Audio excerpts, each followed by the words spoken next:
En esta primera clase vamos a trabajar determinados conceptos introductorios que nos van a servir de base para toda la cursada, no solamente a nivel conceptual, sino también desde la perspectiva particular desde la cual entendemos la deontología y las normativas en esta asignatura y en la PSC. En este sentido, vamos a empezar a trabajar los conceptos, 6 conceptos básicos: el de ética, moral y deontología, valores, principios y normas, que, como les decía, no solamente ubican las coordenadas conceptuales sobre las cuales entender la práctica, sino también la perspectiva particular desde la cual planteamos la formación de competencias ético-deontológicas en esta asignatura. Y por otra parte, vamos a trabajar los conceptos básicos para entender la regulación de la profesión en Argentina a través de la articulación con el Estado, los colegios profesionales y los códigos de ética, o mejor dicho, códigos deontológicos que se desprenden del quehacer de estos colegios. Los 3 conceptos básicos, moral, ética y deontología, pueden ser definidos de diferentes maneras. En el marco de esta práctica, tanto la moral como la ética las vamos a poder definir como sustantivos y como adjetivos. Como sustantivo, la moral refiere a un conjunto de normas, valores, principios, pautas de conducta, explícitos o no, que son acordados y que funcionan de alguna manera en una sociedad determinada y en un tiempo determinado. Es decir, estas pautas de conducta, estos valores, estas normas son propias de un contexto social y de un momento histórico y pueden ir cambiando a lo largo de los años. Por ejemplo, ¿a qué me refiero con que no necesariamente son explícitos?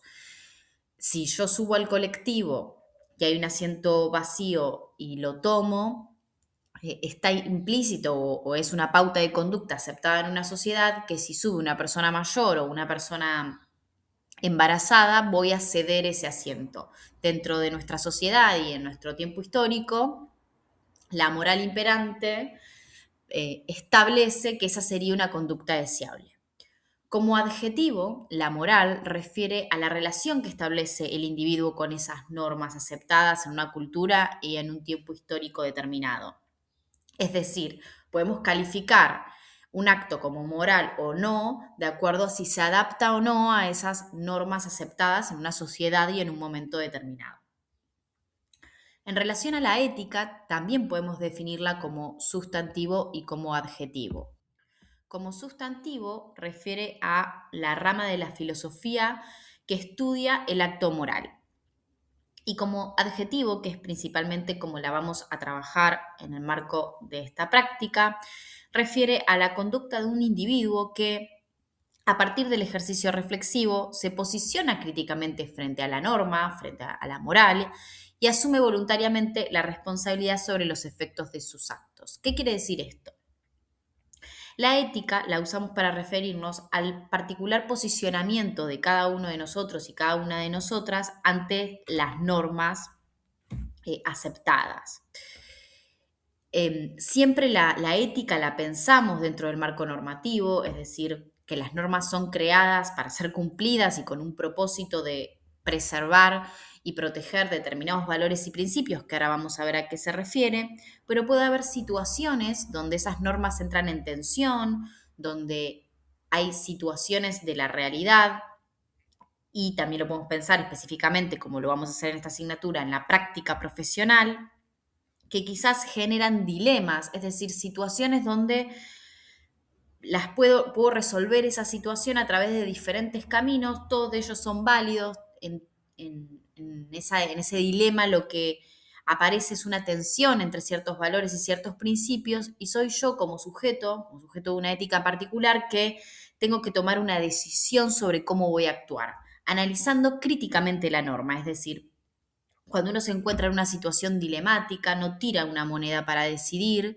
no es el azar, sino que debe analizar críticamente la situación, analizar críticamente los valores que se ponen en juego, los principios que están en juego, y tomar una decisión basada en ese análisis, que luego va a generar consecuencias, ¿no? Y de esas consecuencias el sujeto tiene que poder responsabilizarse, que es un poco la parte de la definición que termina de cerrar, porque quizás a veces se termina haciendo demasiado hincapié en el ejercicio reflexivo, que por supuesto que es fundamental y algo de eso vamos a ver a lo largo de la asignatura y de la práctica, porque esta asignatura está pensada para ejercitar justamente ese ejercicio reflexivo en cada uno y en cada una de los estudiantes, pero también siempre está implicada la responsabilidad, es decir, poder hacernos cargo de esas decisiones que tomamos y asumir las consecuencias de esos actos. Por eso siempre planteamos que la moral nos sirve para analizar las conductas en general, las conductas de los otros y las propias, pero la ética, solo podemos hablar de la ética cuando hablamos de nuestras propias conductas, de nuestro propio posicionamiento. La deontología refiere a la moral, pero en el marco de las profesiones, es decir, la moral profesional entendida como el conjunto de normas, de valores, de principios que son aceptados por una comunidad profesional particular, en nuestro caso por la comunidad de psicólogos y psicólogas, y que impone determinadas obligaciones y deberes a los profesionales con el objetivo de garantizar el correcto ejercicio de la profesión y sobre todo también la protección y el cuidado de los derechos de aquellas personas con las cuales trabajamos en nuestra práctica profesional y científica. El concepto de responsabilidad que ustedes lo observan en la diapositiva y que también lo mencioné en relación a la ética va a ser fundamental, ya que vamos a entender la responsabilidad desde diferentes planos. Los psicólogos y las psicólogas tenemos una responsabilidad legal, es decir, hay ciertas leyes nacionales y provinciales que estamos obligados y obligadas a cumplir. La conducta profesional indebida, cuando genera daños en los usuarios de nuestros servicios, puede ser pasible de una denuncia por mala praxis, con lo cual hay toda una dimensión legal de nuestro ejercicio que debemos conocer. Está también la responsabilidad deontológica, es decir, la responsabilidad en relación a los deberes propios de nuestra profesión, que están materializados en lo que se denomina código deontológico o código de ética, y que también puede tener consecuencias a nivel del colegio de psicólogos, consecuencias que tienen que ver con una posible sanción en el marco del colegio. Vamos a ver también un poco más adelante a qué nos referimos con eso. Y por otra parte, una responsabilidad a nivel de la ética, que esto tiene que ver con lo que les comentaba hace unos minutos en relación a cómo podemos responder cada uno de nosotros y cada una de nosotras subjetivamente por las decisiones que tomamos. Y esa es una dimensión que, si bien no tiene esas consecuencias o legales o deontológicas, es una dimensión que para nosotros en el marco de esta asignatura es fundamental. Otros tres conceptos, que son fundamentales para entender la asignatura y la práctica son los conceptos de valores, principios y normas. Como colegio eh, profesional, a través del código deontológico, pero también como comunidad profesional y científica, los psicólogos y las psicólogas acordamos una serie de valores que defendemos, que tienen que ver con el respeto por los derechos, por la dignidad de las personas, que tienen que ver con la libertad, con la igualdad, con la justicia, con la democracia. Estos valores se, se traducen en la defensa de determinados principios y esos principios son los que fundamentarán las normas del código deontológico. ¿Cuál es la diferencia entre un principio y una norma? Los principios son orientativos de la práctica, son guías para la acción, tienen carácter formal en tanto no dicen estrictamente qué tiene que hacer o no tiene que hacer un psicólogo, pero sí constituyen aquellas guías o aquel horizonte al cual apuntamos los psicólogos y las psicólogas en el ejercicio de nuestra profesión. Y las normas traducen esos principios en obligaciones concretas, prescriptivas, en reglas de conducta. Por ejemplo, un principio es el respeto por los derechos y la dignidad de las personas. De ese principio se desprenden dos normas básicas que seguimos los psicólogos y las psicólogas, que son el secreto profesional y el consentimiento informado. Vamos a encontrar en nuestro código explícitamente la norma que dice que los psicólogos y las psicólogas deberemos guardar secreto de todo aquel conocimiento que obtenemos en el marco de la profesión. Esa es una norma, es de carácter prescriptivo, indica una conducta que los psicólogos y las psicólogas debemos cumplir y que se basa en un principio general como es el respeto por los derechos y la dignidad de las personas. Por ejemplo, otro principio que seguimos los psicólogos y las psicólogas es el compromiso profesional y científico, y de este principio, de este compromiso que tenemos con la psicología como ciencia y profesión, se desprende una normativa que indica que los psicólogos tenemos prohibido aplicar en nuestra práctica profesional conocimientos que no son validados por nuestra comunidad profesional y científica. Es decir, un psicólogo, por ejemplo, no puede aplicar prácticas como las constelaciones familiares, porque no son propias de nuestra disciplina. Esa es una norma que está explícita en el código deontológico y que se basa en este principio de compromiso profesional y científico.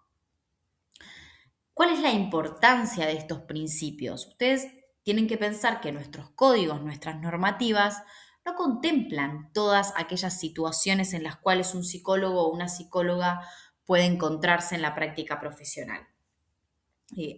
Hay una autora que se llama Gabriela Salomone que plantea, bueno, el código establece el estado del arte al que llega la comunidad profesional en un momento determinado respecto a las normativas deontológicas.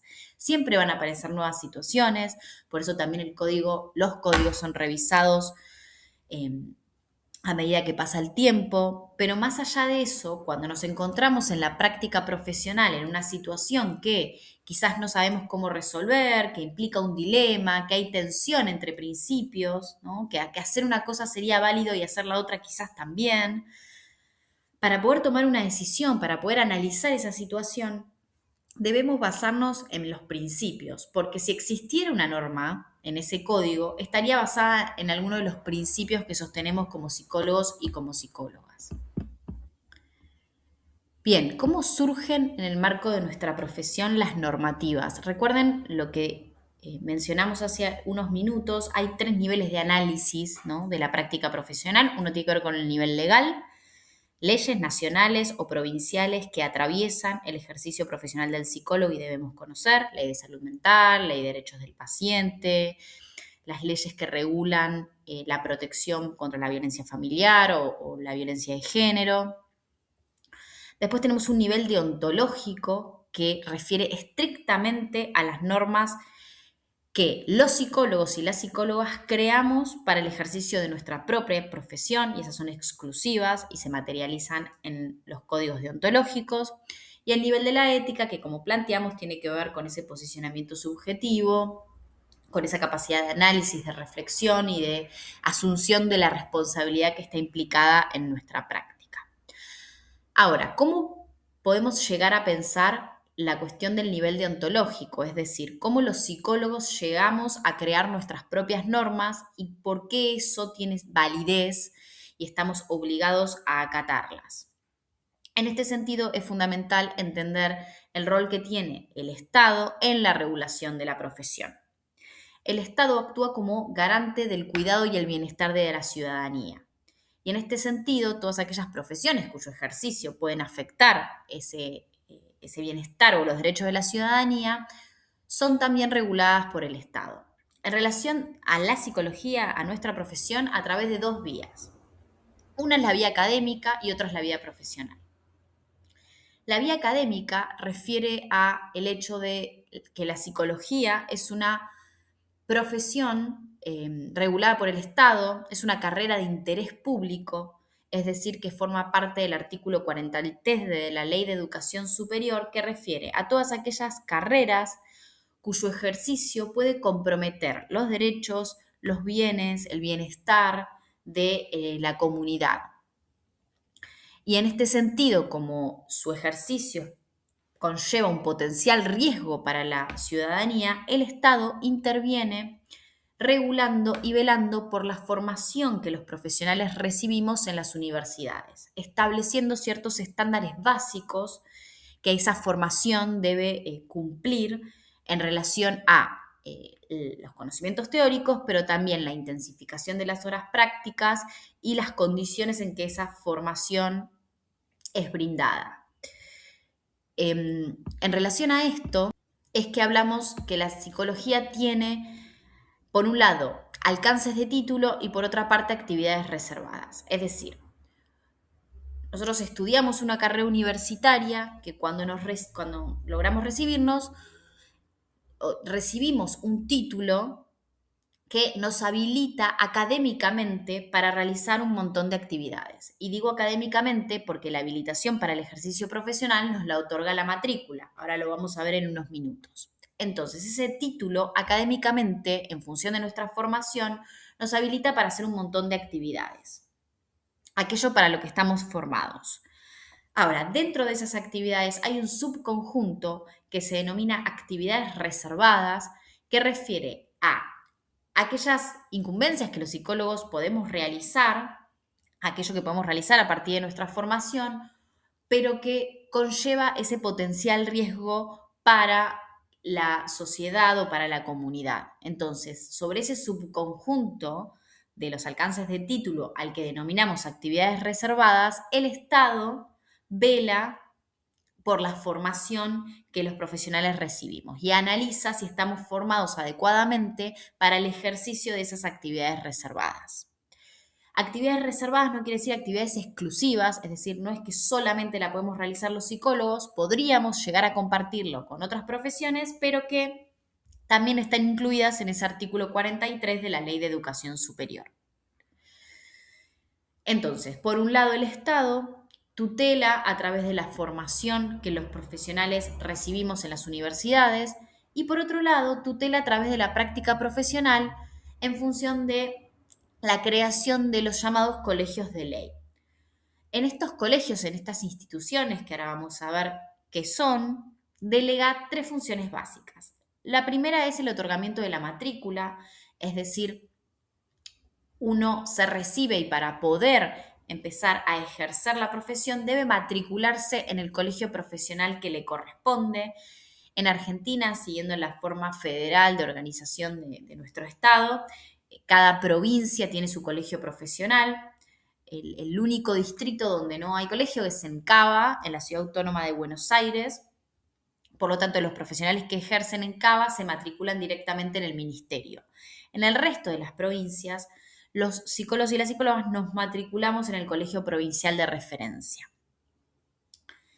Por otra parte, el colegio de psicólogos tiene la función de redactar un código de ética, o mejor llamado código deontológico, es decir, que los psicólogos y las psicólogas creamos nuestras propias normativas y esto responde a la idea de seguir las particularidades que nuestra disciplina tiene para poder entender cuál sería el correcto ejercicio de la profesión y, por último, establecer un tribunal de disciplina. Un tribunal de disciplina que va a ser el encargado de analizar las posibles transgresiones a esas normativas por parte de los profesionales y en caso de, luego de un sumario y de una investigación correspondiente que se lleva a cabo en el marco de un reglamento sumarial que excede un poco el contenido de esta clase, pero garantiza, digamos, que el proceso de investigación se realice como se debe realizar, el tribunal resuelve absolver o sancionar a ese profesional según la gravedad de la falta cometida. Entonces, los colegios profesionales son entidades en las cuales el Estado delega ciertos poderes y ciertas atribuciones. Entonces, cuando nos preguntamos por qué tengo que matricularme en el colegio profesional obligatoriamente o por qué tengo que seguir las normativas que emanan del colegio profesional, la respuesta es que los colegios son colegios de ley, son creados por leyes provinciales. En nuestro caso, en la provincia de Buenos Aires, lo crea la Ley 10.306 de ejercicio profesional de la psicología. Y en ese acto de creación del colegio, el Estado le delega a la comunidad profesional y científica, ya que somos los mismos psicólogos los que componemos los colegios, la potestad para regular la matrícula, sancionar un código de ética y le delega también el poder de policía, que es esta facultad para sancionar las transgresiones a la ética profesional. Son instituciones de derecho público, en tanto si bien no forman parte de la órbita del Estado, ejercen ciertas potestades o ciertas atribuciones que son de carácter, digamos, del Estado a través de esta delegación que se realiza. Por lo tanto, todas sus normativas son de cumplimiento obligatorio y necesariamente tengo que matricularme en el colegio. Hoy en día se discute bastante o hay algunos sectores que intentan poner en discusión, digamos, la validez de los colegios como una forma de restricción de ciertas libertades profesionales, pero en realidad los colegios tienen la función de garantizar el correcto ejercicio de la profesión y eso en resguardo de los derechos y del bienestar de la sociedad. Ustedes imagínense que si un usuario de los servicios de los psicólogos y de las psicólogas eh, es afectado en sus derechos, es afectado en su integridad o de alguna manera puede acercarse al colegio y puede realizar una denuncia a esa persona. Entonces, hay que entender que los colegios no tienen una función simplemente de, digamos, acompañar a los profesionales, sino que también principalmente tienen la función de velar por el correcto ejercicio de la profesión, garantizarlo y de esta forma garantizar el cuidado de los derechos de nuestros usuarios. Bien, en cuanto a los códigos de ética, que en realidad un poco en función de lo que mencioné al inicio de cómo definimos la ética y cómo definimos la moral, sería mejor llamarlos códigos deontológicos.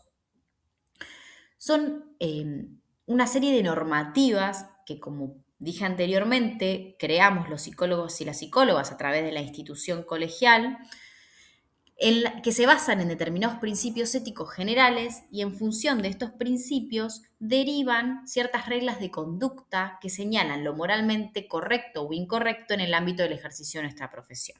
Por ejemplo, como mencioné anteriormente, los psicólogos y las psicólogas deberemos guardar secreto de todo conocimiento obtenido en el marco de la profesión, o los psicólogos y las psicólogas deberemos obtener el consentimiento informado para todas las prácticas que realicemos. ¿Sí? Esos son ejemplos de normas concretas establecidas por nuestro código deontológico.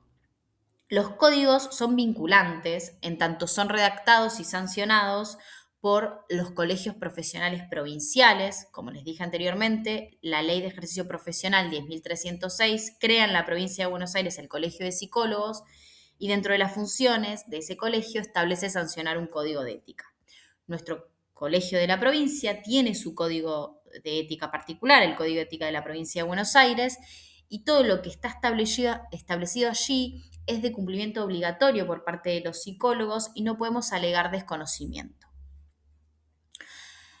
En nuestro país no existe un código nacional, lo voy a decir de esta forma, oficial o vinculante. Vinculante quiere decir que estoy obligado a cumplirlo, en tanto no existe una institución nacional que regule el ejercicio de los psicólogos y las psicólogas en todo el país. Sin embargo, existe la Federación de Psicólogos de la República Argentina, la FEPRA, que reúne a todos los colegios de psicólogos del país y a la Asociación de Psicólogos de Buenos Aires en una federación donde se trabajan determinados temas en común, donde hay ciertas comunicaciones o trabajos conjuntos en función de algunos intereses que atraviesan a todos los psicólogos y las psicólogas del país.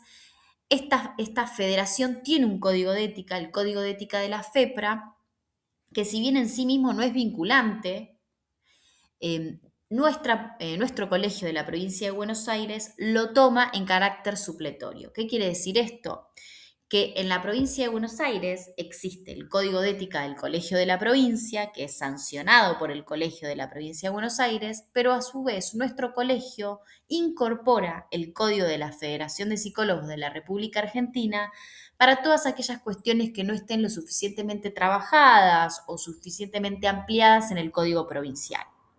En definitiva, tenemos vigentes dos códigos en la provincia de Buenos Aires, el código del colegio y también el código de la FEPRA. Se imaginarán que no tendríamos dos códigos si los códigos dicen cosas distintas. Los códigos tienen el mismo espíritu, se basan en los mismos principios y quizás difieren en la forma en la que esos principios se traducen en algunas normativas. Alguna cuestión está más ampliada que la otra o más desarrollada. Y en este sentido, cuando un psicólogo es denunciado por una posible falta ética, se analiza la situación en función de los dos códigos. Por eso es necesario y es importante conocer ambos. A lo largo de este video mencioné varias veces el concepto de falta ética, que es diferente al concepto de mala praxis. Hablamos de mala praxis cuando una acción u omisión de un psicólogo genera un daño en el consultante y eso puede ser denunciado en la justicia ordinaria, en el fuero civil y comercial, ya que la responsabilidad profesional es parte de la responsabilidad civil de los psicólogos. Esa es una dimensión, que es una dimensión legal. Ahora, cuando hay una conducta u omisión de un psicólogo o de una psicóloga que transgrede algo de lo que está establecido en el código de ética, haya daño o no, se puede hacer una denuncia ante el Colegio de Psicólogos de Referencia. Y en este sentido se activa todo un proceso interno al Colegio de Psicólogos que es diferente al proceso que se activa en la justicia. Se activa todo un proceso interno que está establecido en el reglamento sumarial para evaluar si existe una falta o no existe una falta, y esta decisión la toma el Tribunal de Disciplina, que a su vez puede absolver o sancionar a ese profesional por esa denuncia ante una posible falta a los códigos de ética. ¿Cuáles son las posibles sanciones? Son 5 y son según el orden de gravedad que pueda tener la situación denunciada. Desde una advertencia privada por escrito al profesional, le sigue una advertencia, pero que se comunica a todos los colegios de distrito de la provincia de Buenos Aires, una multa económica que puede ir de 2 a 50 UP, que es la unidad psicológica, que es una forma de cálculo. La unidad psicológica equivale a un monto determinado de dinero. La suspensión de la matrícula, que puede ir de 6 meses a 2 años, y la cancelación de la matrícula, que es, la inhabilitación para el ejercicio profesional de por vida, aunque a los 10 años de establecida la cancelación, el psicólogo podría pedir que se revea la causa. Si bien por cuestiones de tiempo no vamos a poder trabajar el contenido en profundidad de ambos códigos, me gustaría mostrarles cómo se estructuran cada uno para que vean qué temáticas se abordan en los mismos.